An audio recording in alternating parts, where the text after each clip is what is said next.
So questions have been raised about who exactly is advising the National Command Council as the country continues to battle against COVID-19. Ministerial Advisory Committee member Professor Glenda Gray revealed that advisors were not consulted on many of the lockdown decisions made by government, adding that some of those, in fact, were not based on science. Yeah, and for government side of the story, we're joined now by the Acting Director General of the National Health Department, Dr. Anban Pillay.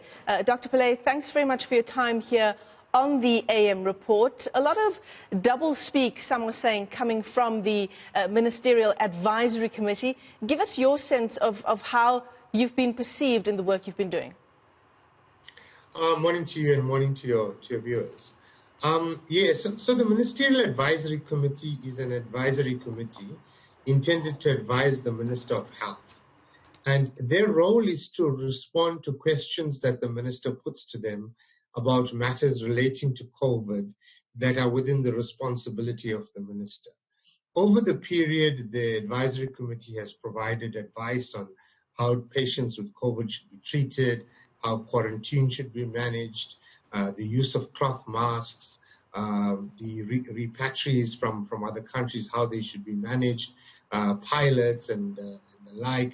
So there's been a range of recommendations that they've provided to us. And those recommendations we have fully implemented.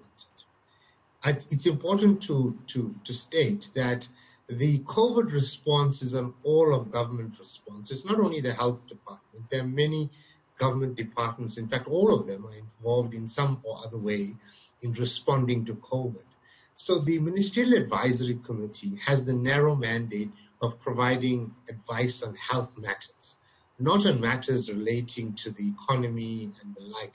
In that case, the economic cluster, which has their own advisors who are experts in that area, will provide that advice to them. So I think there's a misunderstanding among some members of the advisory committee, assuming that they're going to provide advice on economic matters. What it does, though, raise, Dr. Pillay, is the issue around science and the extent to which we can go about being scientific, especially because there are so many moving parts. I mean, given how little we even know about the virus itself, to what extent can our response be completely scientific in nature? Well, it's a very good question and a very important one. Remember that this epidemic has been with us for about 5 months now at best. There has been no good scientific articles as such where you can put hand on heart and say this is definitely the way things are going to happen. We're learning every day about a number of things about how the virus performs and some of the clinical manifestations of that. So I think to claim that we understand everything or any of us are experts in the COVID-19 infection would be wrong and very misleading. I think we need to admit that we're still learning and advise the public that as evidence changes and information becomes available, we need to change course and respond to that. Dr. Pillay, let me ask you this question. So on the one side, we're hearing communication from government and the advisory committee that, yes, we must do everything we can to protect ourselves, to protect others as well.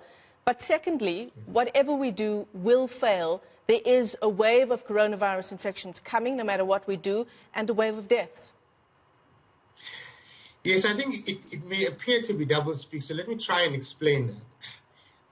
I think we need to appreciate that at this stage we have no effective treatment or vaccine to prevent the spread of coronavirus in terms of eradicating it completely from our society.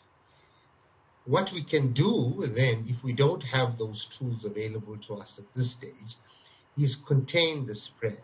Containing the spread meaning we need to reduce the number of people that are infected at any point in time, simply because of those people that are affected, a proportion of them will need hospitalization and a smaller proportion will need to be put into ICU and will need ventilators. The health systems in all countries do not have the capacity to service all of those patients if they came at once. So if you're able to flatten the curve, in other words, spread the infections out over a longer period of time, you then have the greater probability of reducing deaths as well as the morbidity from this infection. infection simply by delaying the onset of infection in other persons. But what we cannot do is eradicate the infection at this stage until we find an effective treatment or we have a vaccine. Right.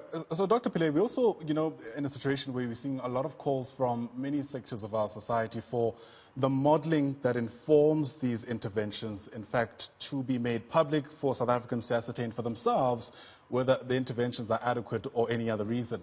I mean, what is preventing that from happening? I mean, why are we not necessarily able to get access to that information for South Africans, once again, to decide for themselves about where to next for our curbing of the pandemic? I think we will probably soon be able to provide the public with information about the modeling. I should say that the modeling that's happening is not happening within the Department of Health. It's happening with a number of teams across the country, particularly from universities, as well as happening in the private sector and associations such as the Actuarial Society, etc., each doing their own models of what they anticipate would be the impact of the pandemic over the next few months.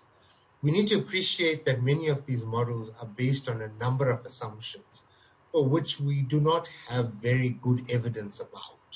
So all of these are estimates. We can certainly change the course of many of these outcomes simply by changing some of the behaviors that we have, etc. So many of the interventions that we have implemented to date, the modelers have not been able to put into their model simply because of the effectiveness data, etc. Once they get that right, I think we may be in a position to share all of the models that are available. And the truth of the matter is that nobody knows which model is actually accurate. We just need to be aware that these are the potential impacts, plan around them, but not live with the understanding that this is definitely going to happen, and so we should not adjust our behaviors. I think it's important to provide that message. Yeah, and it's also just important to say that we are in uncharted waters. I think our government is doing the best it can with the information it has at its disposal, information that is changing day by day. Let me ask you this, Dr. Pillay. As we get to the end of May now, and there are more and more discussions around the easing of the lockdown, there are discussions about perhaps a smarter way of doing the lockdown. What's your view? Should we go down some parts of the country to level 3? Yes, I think that the country currently, if you look at the spread of the infection and the concentration of the infection, there are high concentrations of what we would call hotspots, particularly in your metropolitan areas across the country. There are other areas of the country, predominantly your more rural districts, where they have very low levels of infection, and some of them have never had infection at all. So there's no good reason why we'd want to implement restrictions on those parts of the country. Let us intensify our activity in those areas where there's high infection, prevent that from spreading to other areas, which will be a more effective way of responding to this. I think the lockdown has worked. It's flattened the curve. It has bought us time. But the next phase is about being more surgical in terms of our response and reducing the spread in those areas, what we would call hotspots. Yeah, Dr. Pillay, and as we wind down our interview, I mean, just a final question from my side. I mean, we learning this morning an announcement coming from U.S. President Donald Trump really signaling an intention to stop funding to the World Health Organization, a move that many have warned against. Can we get some reaction from you about how that, sort of development is panning out in the world during this pandemic? Yes, I think that would be very harmful to the World Health Organization and to a number of countries that depend on the WHO. Remember, there are a number of countries that may not have the depth of scientists to be able to provide advice on how diseases are managed and provide the necessary support, particularly in the case of COVID and other conditions. And to remove the funding from the WHO, you're effectively not harming the WHO, but many other countries across the world that depend on the WHO for guidance and other support. And effectively, that may mean that those countries are severely affected by a change in the funding of the WHO. All right, thanks very much for your time. Certainly appreciated. I will leave things there, at least for now. Dr. Anban Pillay is the Acting Director General for the National Health Department. Appreciate your insights.